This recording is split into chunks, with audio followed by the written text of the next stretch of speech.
Can you You ask his say name? Colby Covington got dominated. According to one judge, he was up 3-1 going into the fifth round. Another judge had a 3-1 Kamaru Usman going into the fifth round, and the third judge had a 2-2 going into the fifth round. So if he would have won that fifth round, he would have won the fight. So this idea that he just got washed from start to finish, I don't know what fight you were watching. I don't know. I don't know what fight you were watching because I watched the fight, and I don't think Colby Covington won one round. And if you really look at the fight, and actually after the show, we're gonna actually watch the fight over again because I have it already on my playlist, and we do watch fights after the show. We sit here and we watch the show and we talk about next show, but Colby Covington got his ass whipped in that fight. I don't know what you were watching, and I don't care what the judges say because most of the judges over there are absolutely wrong. Now, who are we speaking to, by the way? This is Kevin. Kevin, what's going on? Kevin, what's going on, man? My Chicago friend over here. Yeah, man, I was just watching. I was listening to that. You said he got washed from start to finish. You make it sound like he just got completely dominated, but everybody says that fight, that was one of the best fights of the year. It was a dog fight going back and forth. You look at the striking count; they were really even. And I think if he didn't get his jaw broken in that third round, he probably would have won that fight. I think in the fifth round, the jaw damage really hurt him. So I honestly think he has the best chance to beat Usman. I think what's his name, Gilbert Burns fighting this weekend or at Fight Island, he has a good chance of a one-shot knockout. He has the power, but I just don't think he's going to be able to keep it up for 5 rounds. I'm actually reading MMA Junkie, okay? And this is where you got it, MMA Junkie, okay? And I'm reading it, and and I'm not taking a shot at you, Kevin, because I'm looking at the scorecard right now. And yes, on one of the scorecards, a judge did have it 3-1, Colby Covington, all the way to the fifth round. Who were the judges? Does it show who the judges were? I'm going to get it right here. Let's see. Judge. It's always fun to see who the judges are. I'm trying to get the judge. TKO judge match. Doesn't really Kevin, say. the picture that you have of the scorecard, does it say the judges' names on the bottom of it?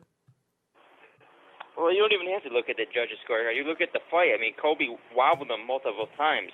Usman got hurt multiple times in that fight. He got his knees buckled multiple times, where if Colby would have capitalized this and pounced on him, he probably could have finished him. I mean, nobody's been able to hurt Usman like that. So, I mean, I just don't know what fight you guys are watching. Did you look at Colby Covington's? Did you see Colby Covington's face after the fight? Yeah, that was the fifth round. That's what happened. But did you see it? Did you see his fight? Did you see his face? And did you look at Kamaru Usman's face after the fight? That has nothing to do with the fight. I understand that. And I know you're looking at it. You're looking at the takedowns. I understand, Kevin, and I know how the fight is scored. I used to fight, and I understand that takedowns and controlling the ring and everything. We have a guy right over here that's a professional referee, so he knows how to score the card and everything like that.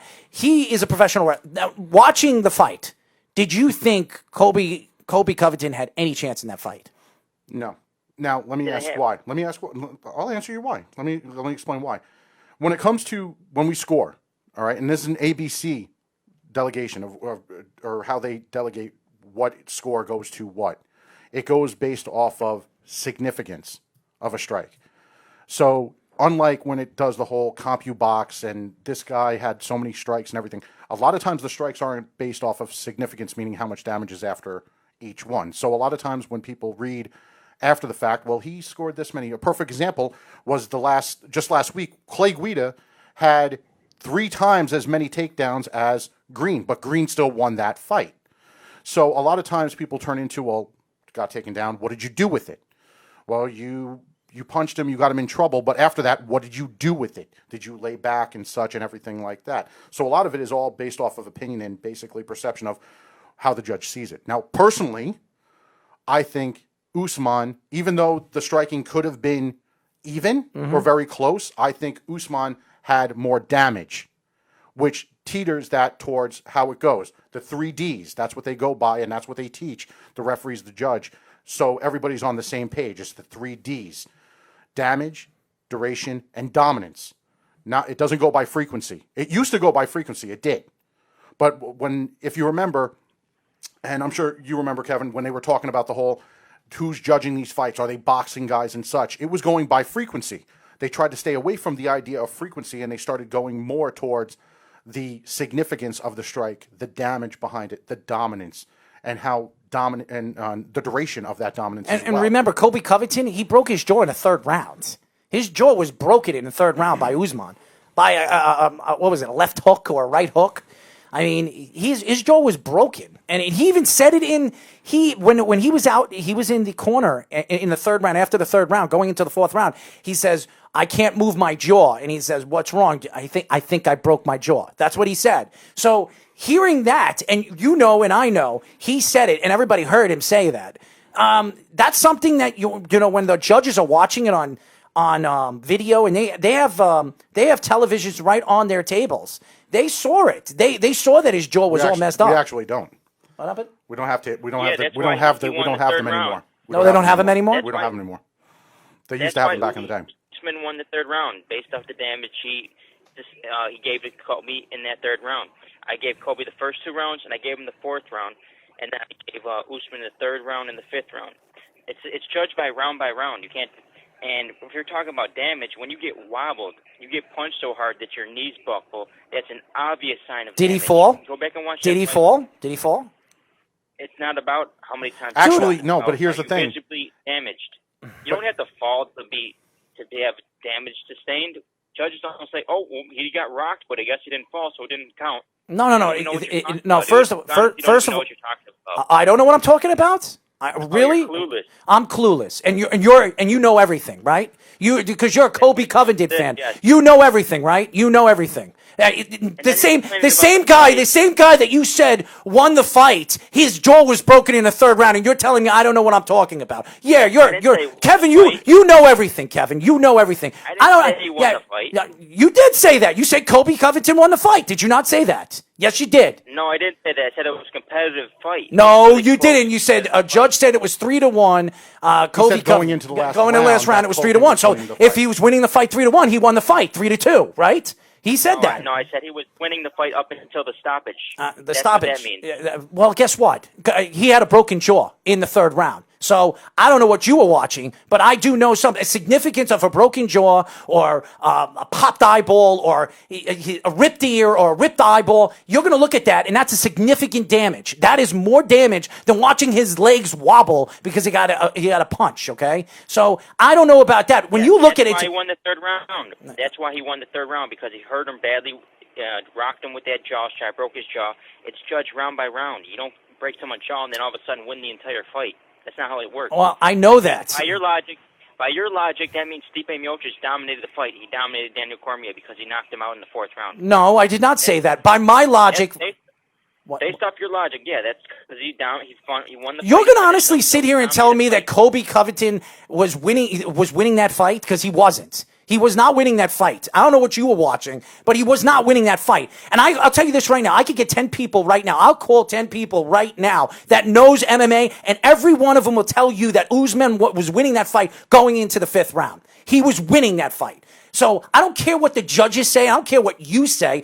I know what I saw. And what I saw is what I see. You're going to tell me I don't know what I'm talking about? That's fine. You want to see somebody stumble back? I know when somebody has a broken jaw in the third round and you see that, and he's telling his corner he has a broken jaw. Well, that tells me that he was getting his ass whipped. That's what it tells me.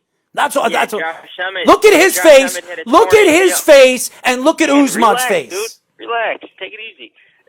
You just told me I don't know what I'm talking about. Josh Emmett has a torn ACL, and what happened? He won the fight. Mm-hmm. His knee was completely shot. Who are you talking about? Josh Emmett. The main event. That was a hell of a fight. Okay. Mm-hmm. So you think just because someone's injured, that means he got injured, it's over? How did he tear his ACL? He got hit by a punch and got off balance, stepped wrong. He hurt himself. Well, that's how he tore his ACL. Well, the thing is, Kevin, can you hear me? Hello? Yeah, he hears you. Go ahead. Oh, okay. Kevin, I think one of the difference with that and the Emmett fight compared to this is one of the fights was stopped, where Emmett actually was able to finish the fight, and the knee injury was actually confirmed after the fight. Mm-hmm. Now, if it was turning to the point where he was incapable of finish, or if he was unable to finish, they probably would have stopped it. similar to what happened with Macy versus Roxanne when she couldn't stand up anymore and such. So in this case, the fight ended. Where Emmett, yeah, he finished the fight, won the decision. That was a hell of a fight too. But I think when it all comes down to it, I don't think Colby has really, based off that performance, I don't really think that fight, the rematch between the two of them, is the first one Usman should take. I think there are other contenders. That's fine. No, I'm saying that what my agree. argument was, I think that Leon Edwards, there's a couple other contenders that deserve that fight before Covington gets another shot. Covington will get another shot. Just like I'm sure that Masvidal wants to get in there. Quite frankly, I don't think Masvidal deserves it as much as everybody else. Didn't Usman say that he would move up in weight? I think he said that. Didn't he say that? I think Usman said, what was it, after the Colby Covington fight, that he would like to fight another weight class. So he might not even be in that weight class anymore. So we don't even know. He might fight one more fight or two more fights and say, you know what, I don't want to be in this weight class. I think a lot of times when they say that, it's they're actually trying to predict how much money they're going to make off the next couple of matches. I understand, but I understand that, but that's promotion. That's all promoting, and he's trying to sell his product. But again, you don't know what these guys are thinking. Covington wants a rematch, and he says that he deserves a rematch. Well, there are other fighters that deserve it too. And unfortunately, Covington, I'm not saying Covington didn't give a good fight. It was a good fight. It was, but I don't think it was close. I really don't. That's just my opinion, what I saw. Now, did he stumble Usman? Yes, he did. Usman got caught a couple of times. He stumbled back. We saw that. He caught him. And we've seen that many, many times. We saw that with Nate Diaz in the second fight. Did he win that fight? Did he win that fight against Conor McGregor? Nope. He got robbed. Okay? And yes, he did. Yeah.